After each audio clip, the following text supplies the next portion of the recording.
Hi friends, welcome to యావిసో for career. ఈరోజు ministry of defence ద్వారా మనకి తెలంగాణ అండ్ ఆంధ్రప్రదేశ్లో ఒక మంచి జాబ్ నోటిఫికేషన్ అనేది రిలీజ్ అవ్వడం జరిగింది. సో ఈ ఒక్క జాబ్ నోటిఫికేషన్ గురించి ఈ వీడియోలో డీటెయిల్గా ఎక్స్ప్లెయిన్ చేయడం జరుగుతుంది. సో అందరూ ఈ వీడియోని ఫస్ట్ నుంచి లాస్ట్ వరకు తప్పకుండా చూడండి. ఏ ఒక్క పాయింట్ అనేది కూడా మిస్ అవ్వకండి. సో వీడియో అనేది స్టార్ట్ చేసేద్దాం. ఈ నోటిఫికేషన్ మనకి భారత్ డైనమిక్ లిమిటెడ్ వాళ్ళు రిలీజ్ చేశారు. ఇది మినిస్ట్రీ ఆఫ్ డిఫెన్స్ అండర్లో ఉంటుంది. ఈ నోటిఫికేషన్ వాకిన్ ఇంటర్వ్యూ పద్ధతి ద్వారా టోటల్గా 361 పోస్ట్స్ అనేవి రిలీజ్ చేశారు. ఈ ఒక్క పోస్ట్ యొక్క లాస్ట్ డేట్ February 14, 2024. ఈ ఒక్క పోస్ట్కి అప్లై చేసుకోవడానికి ఇండియన్ సిటిజన్ అయితే చాలు. ఈ ఒక్క పోస్ట్ అనేవి చూసుకున్నట్టయితే మనం project engineer, project officer, project diploma assistant, project trade assistant, project office assistant, ఈ విధంగా డిఫరెంట్ పోస్ట్ అనేవి రిలీజ్ చేశారు. సో ఈ ఒక్క పోస్ట్ అనేవి ఈ విధంగా కింద చూసుకున్నట్టయితే మనకి హైదరాబాద్, బెంగళూరు, విశాఖపట్నం ఇలా 3 ప్లేసెస్లో రిలీజ్ చేయడం అయితే జరిగింది. సో టోటల్గా నెంబర్ ఆఫ్ వేకెన్సీస్ అనేవి చూసుకుంటే 361 పోస్ట్స్ అనేవి రిలీజ్ చేశారు. రిజర్వేషన్స్ పరంగా చూసుకున్నట్టయితే ప్రాజెక్ట్ ఇంజనీర్ ఆర్ ఆఫీసర్స్కి టోటల్గా 136 వేకెన్సీస్ అనేవి రిలీజ్ చేశారు. ఈ వేకెన్సీస్కి బీటెక్ వాళ్ళు అయితే అప్లై చేసుకోవచ్చు. సో రిజర్వేషన్స్ పరంగా అన్రిజర్వ్డ్ క్యాండిడేట్స్కి 57 పోస్ట్స్, ఈడబ్ల్యూఎస్ క్యాండిడేట్స్కి 14 పోస్ట్స్, ఓబీసీ క్యాండిడేట్స్కి 32 పోస్ట్స్, ఎస్సీ వాళ్ళకి 24, ఎస్టీ వాళ్ళకి 9 పోస్ట్స్ అండ్ పీడబ్ల్యూబీడీ వాళ్ళకి 11 వేకెన్సీస్ అనేవి రిలీజ్ చేశారు. అండ్ నెక్స్ట్ వచ్చేటప్పటికి project diploma assistants or assistants వాళ్ళకి టోటల్గా 142 వేకెన్సీస్ అనేవి రిలీజ్ చేశారు. ఈ పోస్ట్కి డిప్లొమా వాళ్ళు అయితే అప్లై చేసుకోవచ్చు. అండ్ రిజర్వేషన్స్ పరంగా ఈ విధంగా ఇచ్చారన్నమాట. So next project trade assistant or office అసిస్టెంట్స్కి టోటల్గా 83 వేకెన్సీస్ అనేవి ఇచ్చారు. సో ఈ యొక్క పోస్ట్కి మనకి ఐటీఐ వాళ్ళు అయితే అప్లై చేసుకోవచ్చు. సో ఈ 2 కేటగిరీస్లో చూసుకున్నట్టయితే డిప్లొమా వాళ్ళకి, ఐటీఐ వాళ్ళకి, పీడబ్ల్యూబీడీ వాళ్ళకి టోటల్గా 12 వేకెన్సీస్ అనేవి అయితే రిలీజ్ చేశారు. నెక్స్ట్ ఏజ్ లిమిట్ చూసుకుంటే మనకి maximum age limit for unreserved or EWS క్యాండిడేట్స్కి 14th February లోపు 28 ఇయర్స్ అయితే ఉండాలన్నమాట. ఏజ్ రిలాక్సేషన్ పరంగా ఎస్సీ ఎస్టీ వాళ్ళకైతే 5 ఇయర్స్, ఓబీసీ వాళ్ళకైతే 3 ఇయర్స్, పీడబ్ల్యూబీడీ ఫర్ అన్రిజర్వ్డ్ క్యాండిడేట్స్కి అయితే 5 ఇయర్స్, పీడబ్ల్యూబీడీ ఎస్సీ ఎస్టీ వాళ్ళకైతే 10 ఇయర్స్ అండ్ ఫైనల్గా ఓబీసీ వాళ్ళకైతే 8 ఇయర్స్ అనేది ఉంటుంది. నెక్స్ట్ ఎడ్యుకేషన్ క్వాలిఫికేషన్స్కి చూసుకుంటే మనకి ప్రాజెక్ట్ ఇంజనీర్స్ వాళ్ళైతే మనకి బీటెక్ వాళ్ళైతే అప్లై చేసుకోవచ్చు. సో బీటెక్లో mechanical, electronics, electrical, computer science, civil, chemical, environmental, metallurgy and అదేవిధంగా business development, human resource, finance, ఈ విధంగా పోస్ట్ అనేవి అప్లై చేసుకోవచ్చు. సో ఈ పోస్ట్కి అప్లై చేయడానికి, ప్రాజెక్ట్ ఇంజనీర్ పోస్ట్కి అప్లై చేయడానికి మినిమం క్వాలిఫికేషన్ అనేది 60% అయితే ఉండాలి. బీఈ, బీటెక్, బీఎస్సీ ఇంజనీరింగ్, ఈ విధంగా బిజినెస్ డెవలప్మెంట్ వాళ్ళు అండ్ హ్యూమన్ రిసోర్సెస్, ఫైనాన్స్ వాళ్ళు కూడా అయితే అప్లై చేసుకోవచ్చు. అండ్ డిప్లొమా వాళ్ళు అయితే project diploma assistant. So project diploma అసిస్టెంట్లో బ్రాంచెస్ని చూసుకుంటే mechanical, electronics, electrical, computer, civil, metrology, chemical and project అసిస్టెంట్స్లో ఫైనాన్స్, ప్రాజెక్ట్ అసిస్టెంట్స్లో హ్యూమన్ రిసోర్స్, ఈ బ్రాంచ్లో అయితే డిప్లొమా వాళ్ళు అయితే అప్లై చేసుకోవచ్చు. నెక్స్ట్ ప్రాజెక్ట్ ట్రేడ్ అసిస్టెంట్ వాళ్ళకైతే ఐటీఐ వాళ్ళు అయితే అప్లై చేసుకోవచ్చు. వీళ్ళ యొక్క బ్రాంచెస్ చూసుకుంటే fitter, electronics, electrician, machinist, Turner, welder, electroplating, computer, ఈ విధంగా డిఫరెంట్ బ్రాంచెస్ అయితే ఉన్నాయన్నమాట.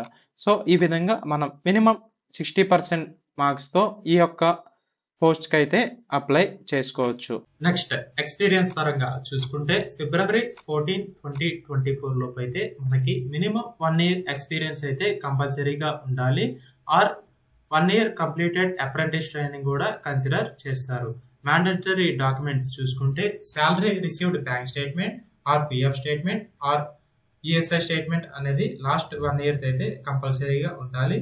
అండ్ లాస్ట్ పే స్లిప్స్ కూడా కంపల్సరీగా ఉండాలి. ఎక్స్పీరియన్స్ కనుక లేకపోతే ఈ యొక్క నోటిఫికేషన్ కి అప్లై చేసుకోవడానికి అయితే ఖచ్చితంగా కుదరదు. టెన్యూర్ పరంగా చూసుకుంటే మనకి ఈ ఒక్క జాబ్ నోటిఫికేషన్ కి minimum 1 year and maximum 4 years contract base మీద ఈ ఒక్క నోటిఫికేషన్ అనేది రిలీజ్ చేశారు.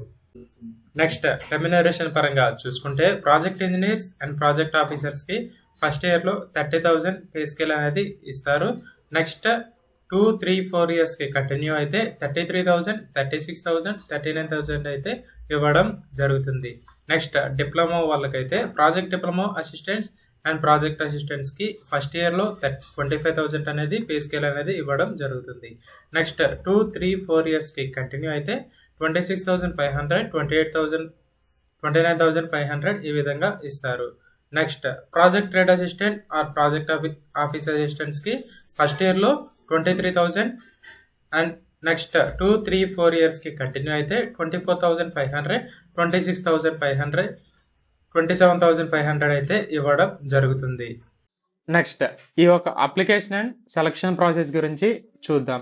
సో ఈ యొక్క అప్లికేషన్ ని మనం ఏ విధంగా అప్లై చేయాలి అని అంటే భారత్ డైనమిక్ లిమిటెడ్ వాళ్ళ యొక్క ఓన్ వెబ్సైట్ www.bdl-india.in అనే వెబ్సైట్ లో ఈ యొక్క రిజిస్ట్రేషన్ అనేది మనం కంప్లీట్ చేయాల్సి అయితే వస్తుంది. సో ఇప్పుడు ఆన్లైన్ రిజిస్ట్రేషన్స్ అనేవి మనకి జనవరి 24th ఓపెన్ అయితే మనకి ఫిబ్రవరి 14th కి ఎండ్ అవుతాయి.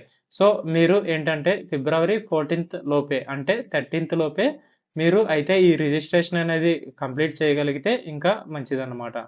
సో ఇప్పుడు అప్లికేషన్ ఫీజు గురించి చూసుకుందాం. సో ఇక్కడ అప్లికేషన్ ఫీజు వరకు వచ్చేటప్పటికి ఏంటంటే SC, ST, పీడబ్ల్యూబీడి, ex service men వాళ్ళకైతే ఈ అప్లికేషన్ ఫీజు అనేది ఉండదన్నమాట. Next general, EWS, OBC candidates కి ఒక అప్లికేషన్ ఫీజు అయితే ఉంటుంది. సో ఈ జనరల్, ఈడబ్ల్యూఎస్, ఓబీసీ వాళ్ళకైతే ప్రాజెక్ట్ ఇంజనీర్ ఆ ప్రాజెక్ట్ ఆఫీసర్స్ అయితే 300 పే చేయాలి. Project diploma assistant, project trade assistant, project assistant, project officer assistant వాళ్ళు అయితే 200 అయితే అప్లై చేయాలన్నమాట. సో ఈ విధంగా ఫీజు పే చేసినట్టయితే ఆ తర్వాత మనకి ఏ విధంగా అటెండ్ అవ్వాలి, ఇంటర్వ్యూకి ఏ విధంగా అటెండ్ అవ్వాలి అని అంటే మనం రిజిస్ట్రేషన్ చేసినప్పుడు మనకి రిజిస్ట్రేషన్ స్లిప్ అనేది ఉంటుంది. అది మట్టికి మ్యాండేటరీ అన్నమాట. సో ఆ రిజిస్ట్రేషన్ స్లిప్ పరంగానే మనకి వాకిన్ ఇంటర్వ్యూకి అయితే అటెండ్ అవ్వాలి. సో అదే విధంగా మనకి బయోడేటా ఫామ్ కూడా మనకి ఈ యొక్క బీడీఎల్ వెబ్సైట్ లోనే ఉంటుంది. అది కూడా డౌన్లోడ్ చేసి దాంతోపాటు పాస్పోర్ట్ సైజ్ ఫోటో అనేది దానికి యాడ్ చేసి తీసుకొని అటెండ్ అవ్వాలన్నమాట. అదే విధంగా next Aadhaar card copy, SSC 10th class memo and intermediate, అదేవిధంగా మన క్వాలిఫికేషన్కి సంబంధించిన సర్టిఫికేట్స్ అన్నీ తీసుకుని వెళ్ళాలి. అండ్ నెక్స్ట్ ఎక్స్పీరియన్స్కి సంబంధించి లాస్ట్ 3 months పే స్లిప్ అనేది కూడా కావాలి. అండ్ శాలరీ ప్రూఫ్ డాక్యుమెంట్స్ వచ్చేటప్పటికి ప్రొవిడెంట్ ఫండ్, ఈఎస్ఐ మెంబర్షిప్, అదేవిధంగా salary account, bank statements, 1 year statement అనేది కంపల్సరీగా కావాలి. సో ఈ విధంగా ఈ యొక్క డాక్యుమెంట్స్తో మీరైతే ఇంటర్వ్యూకి అయితే అటెండ్ అవ్వాలి. సో ఇప్పుడు నెక్స్ట్ ప్రాసెస్ వచ్చేటప్పటికి ఏంటంటే వాకిన్ సెలక్షన్ ప్రాసెస్ అనేది అంటే ఏ డేట్స్లో మనకి ఈ యొక్క ఇంటర్వ్యూ అనేది ఎక్కడెక్కడ కండక్ట్ చేస్తారో చూద్దాం. సో ఇక్కడ కాంచన్బాగ్ హైదరాబాద్లో 17th project engineer or officers and 18th project diploma assistant or trade assistant or assistants or office assistants యొక్క ఇంటర్వ్యూ అనేది జరుగుతుంది అనమాట. నెక్స్ట్ మనకి బీడీఎల్ టౌన్షిప్ బానూర్, సంగారెడ్డి, తెలంగాణ స్టేట్లో మనకి 21st and 22nd ఈ ఇంటర్వ్యూస్ అనేది కండక్ట్ చేయడం జరుగుతుంది. సో 21st వచ్చేటప్పటికి ప్రాజెక్ట్ ఇంజనీర్స్ ఆర్ ఆఫీసర్స్ అనేవి వాళ్ళు ఇంటర్వ్యూకి అటెండ్ అవ్వాలి. అండ్ అదేవిధంగా 22nd project diploma assistant or trade assistant are assistant వాళ్ళు అయితే ఈ ఇంటర్వ్యూకి అటెండ్ అవ్వాలి. సో ఇక్కడ వచ్చేటప్పటికి ఏంటంటే బీడీఎల్ బానూర్ యూనిట్ సంగారెడ్డికి ఈ యొక్క project engineer officers or diploma assistants వాళ్ళు అయితే రిక్రూట్మెంట్ అయితే ఉంది. నెక్స్ట్ ఇక్కడ వచ్చేటప్పటికేమో BDL corporate office గచ్చిపౌలి and Ibrahimpatnam unit హైదరాబాద్లో ఈ యొక్క project engineer are project diploma vacancies అయితే ఉన్నాయన్నమాట.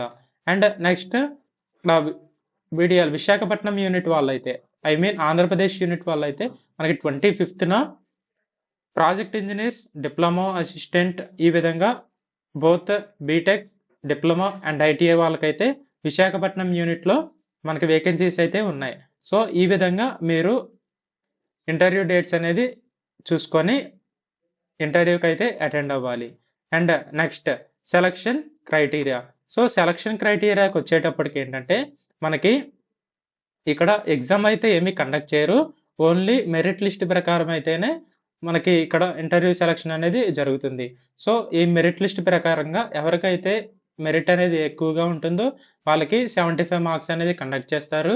అదేవిధంగా మనకి ఎక్స్పీరియన్స్తో కూడా మనకి ఇక్కడ 10 మార్క్స్ అనేది ఇచ్చారనమాట. సో ఆ 10 మార్క్స్ వచ్చేటప్పటికి 1 ఇయర్ కంటే ఎక్కువ ఉంటే 3 మార్క్స్, 2 ఇయర్స్ కంటే ఎక్కువ ఉంటే 6 marks and greater than 3 years ఉంటే మనకి 10 మార్క్స్ అనేవి ఇవ్వడం జరుగుతుంది. అదేవిధంగా మనకి ఇంటర్వ్యూ మార్క్స్ వచ్చేటప్పటికి 50. టోటల్గా మనకి 100 మార్క్స్ అయితే ఈ ఇంటర్వ్యూ అనేది జరుగుతుందన్నమాట. నెక్స్ట్ టర్మ్స్ అండ్ కండిషన్స్ గురించి మాట్లాడుకున్నట్టయితే ఈ యొక్క నోటిఫికేషన్ కి అప్లై చేయడానికి ఇండియన్ సిటిజన్ అయితే అయి ఉండాలి. అదేవిధంగా ఏజ్, క్వాలిఫికేషన్, ఎక్స్పీరియన్స్ డీటెయిల్స్ గురించి మనం పైన డిస్కస్ చేసాం కదా. బిఫోర్ 14th లోపు అయితే ఈ క్వాలిఫికేషన్స్ అయితే కంపల్సరీగా ఉండాలి. అండ్ ఇంటర్వ్యూకి ఎవరైతే ఆన్లైన్లో అప్లై చేస్తారో ఆ యొక్క రిజిస్ట్రేషన్ స్లిప్ అనేది ఖచ్చితంగా తీసుకెళ్ళాలి. ఒకవేళ రిజిస్ట్రేషన్ స్లిప్ అనేది తీసుకెళ్ళకపోతే ఇంటర్వ్యూకి అయితే అటెండ్ అవ్వడం కుదరదు. అదేవిధంగా మనకి ఇక్కడ పోస్ట్ టర్మ్ అనేది మనకి ఫిక్స్డ్ టర్మ్ 4 ఇయర్స్ టర్మ్ అయితే ఉంటుందన్నమాట. ఈ 4 ఇయర్స్ టర్మ్ అయిన తర్వాత లేకపోతే అక్కడ వరకు మన వర్క్ అనేది కంప్లీట్ అవుతుందన్నమాట. సో ఈ విధంగా మనకి వాక్-ఇన్ ఇంటర్వ్యూకి అటెండ్ అయినప్పుడు ఈ ట్రావెలింగ్ అలవెన్సెస్ ఆ డియరెన్స్ అలవెన్సెస్ అనేవి ఇవ్వడం జరగదన్నమాట. Candidates are required to process a valid email ID and phone number. So మనం అప్లికేషన్ రిజిస్ట్రేషన్ చేసినప్పుడు మనకి valid email ID and mobile number అనేది ఖచ్చితంగా ఇవ్వాలి. ఎందుకంటే వాళ్ళు మనకి నోటిఫికేషన్ కానీ ఇంకా వేరే ఏ డీటెయిల్స్ అయినా పంపించాలి అని అంటే ఈ యొక్క email ID and mobile number ద్వారానే పంపిస్తారు. ఈ విధంగా ఈ నోటిఫికేషన్ అనేది మీకు అర్థమైందని కోరుకుంటున్నాము. సో ఈ విధంగా మీ ఫ్రెండ్స్కి కూడా ఈ ఒక్క నోటిఫికేషన్ గురించి తెలియాలి అని అంటే ఈ వీడియో యొక్క లింక్ అనేది మీ ఫ్రెండ్స్కి కూడా షేర్ చేయడం ద్వారా వాళ్ళకి కూడా హెల్ప్ఫుల్ అయ్యేటట్టు ఉంటుందన్నమాట. అదేవిధంగా ఈ నోటిఫికేషన్ని మీరు డౌన్లోడ్ చేసుకోవాలి అంటే కింద డిస్క్రిప్షన్లో లింక్ అనేది ఖచ్చితంగా ప్రొవైడ్ చేస్తాము. అదేవిధంగా మా సోషల్ మీడియా లింక్స్ కూడా కింద డిస్క్రిప్షన్లో ప్రొవైడ్ చేస్తాము. మీరు మమ్మల్ని ఫాలో అయినట్టయితే ఖచ్చితంగా మీకు డైలీ అప్డేట్స్ అనేవి ఖచ్చితంగా పొందుతారు. For more updates, please subscribe to our Aviso for Career channel.